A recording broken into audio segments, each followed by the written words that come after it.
பெற்றோர்களின் அந்தஸ்தையும் கண்ணியத்தையும் அவர்களுக்கு செய்ய வேண்டிய கடமையும் வேறு எந்த மதமும் சொல்லாத அளவுக்கு மிக உயர்வாக இஸ்லாம் சொல்லியிருக்கிறது.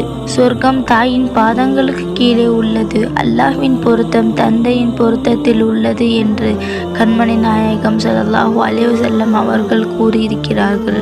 ஒரு மனிதர் என்னதான் அமல்கள் செய்தாலும் அவருக்கு சொர்க்கம் செல்ல வேண்டும் என்றால் தன் பெற்றோர்களை மதிக்க வேண்டும் என்பதை நாம் புரிந்து கொள்ள வேண்டும். அவர்களுக்கு உபகாரம் செய்வது, அவர்களுக்கு கட்டுப்பட்டு நடப்பது, இவெல்லாம் இரண்டாவது விஷயம். அவர்களை அன்போடு பார்த்தாலே நன்மை கிடைத்துவிடும்.